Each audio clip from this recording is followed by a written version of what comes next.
Oh, it's always hard when you play an intra-club game, but look, we think we've made some significant improvements over the 4 months. But we're definitely at the stage where we need to play and show some relevant vision and play against opposition. So we're really looking forward to playing on Friday night.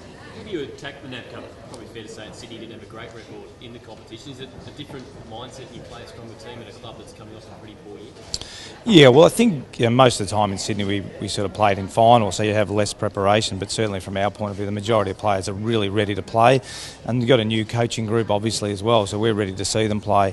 So we'll pick the best team we possibly can going into Friday night, and that'll continue throughout the series. You know, we need to see our guys play, and we need to work out who's going to be there in round one, so it's a pretty significant 4 or 5 weeks for the club. Having talked about the mindset of your players in the past couple of weeks, could a win in the NAB Challenge, even though it is just a practice match, give this team some confidence that it desperately needs?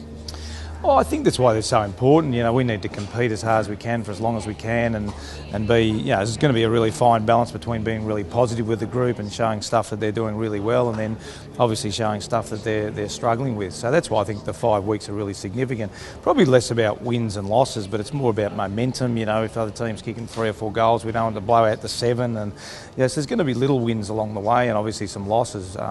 So I don't think anyone necessarily focuses on the result in the NAB Cup, because you do have to manage your players still, but certainly we'll be looking for more the little wins rather than, you know, if we can win games, that's fantastic, but you're sort of trying to focus a bit on the small wins as well.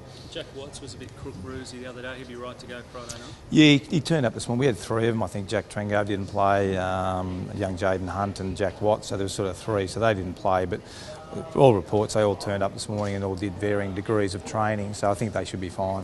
You were down at Seaford on Saturday, a bit of reconnaissance for round 1 there? Yeah, look, it was good. I was actually staying down at Portsea with Georgie Stone, so we drove up the highway and looked at... And it's the same thing. Look, it's hard to get... You're just sort of looking at, you know, who's playing at that time of the year and a little bit of game styles, but just talking to Richo before, I mean, it's always hard when you're playing trial games, you know. When you're reviewing the tape, the glass half full or half empty, so you've either got to do something well offensively or something poorly defensively. So, yeah, it was a little bit similar when you're watching their game, trying to work out, oh, that was good or no, that was bad. But it was good just to get down and have a look and just see who's running around and what the stuff they're doing. I was going to say, Jesse Hogan played this week. I don't think so. He's sort of been in and out a little bit. It was good. He played sort of 2/3 of the game the other day and didn't do a lot of it. We did 40 minutes of training and then did a 60-minute game. So he definitely played the sort of intra-club the following week. But I don't think at this stage he's probably done enough to play in terms of his overall training. Certainly NAB 2, he'll be ready to go for NAB 2. So with all of your big guys, they're probably unlikely to be seen till later in even the practice matches later on for Mitch and Chris Dawes and those guys as well? Yeah, Dawes is probably similar to Hogues, so he'll definitely be NAB Cup 2. Mitch is one we just find the balance now between, you know, what he can do. Obviously, when you miss a significant amount of footy, it's not necessarily that particular injury. It's a bit more about how your body responds. You know, I mean, footy is such a demanding sport now. So look, we're hoping we can just really build him up over the next 5 or 6, 7 weeks, and then we'll just adjust his training based on load. So certainly Hogues, Dawes, the ruckman. Yeah, should be back in NAB Cup 2 as well. Jamar gone. Obviously Spencer will be right this week.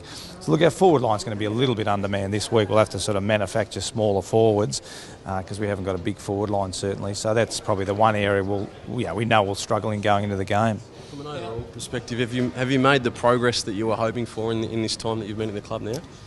Yeah, yes and no. I mean, as I said, as you're moving through your training phase, it's hard. You know, you do make some improvements, but then you're ready to play. You know, the competitive stuff at training is always really hard because you don't want the guys tackling each other too hard. You want to practice your tackling, but you don't want them slinging guys to ground and all those sorts of things. You know, then you play a couple of intra-club games and you see some really good stuff, but you see some really bad stuff. So I think it's just at the point now we need to play, and I think that's at least we got to that stage where we're not saying, geez, we're another week away, 2 weeks away from playing. I think we just definitely have to play to see, you know, where we really are as a club. How soon do you think you can get this team playing the way you want them to play, the type of style you want them to play? Look, it's a really hard question to answer, and I think that's why the next 4 or 5 weeks are really important. It does take time, and we've seen even with the good clubs that change coaches. I mean, Freo, when Ross got to St Kilda, took a while. When Ross got to Freo, it took a while.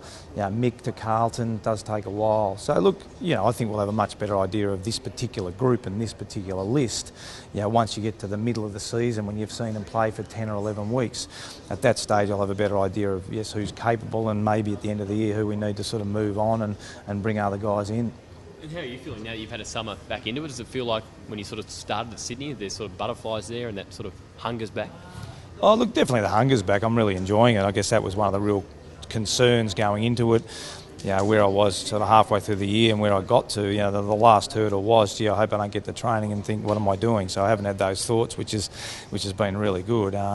It's probably a different feeling because Sydney, come off the back of a pretty successful time with Rocket. We played in finals a lot, and the club was pretty stable. Obviously the coaching changed, but apart from that, so it's a very, very different feel at this footy club than when I took over at Sydney.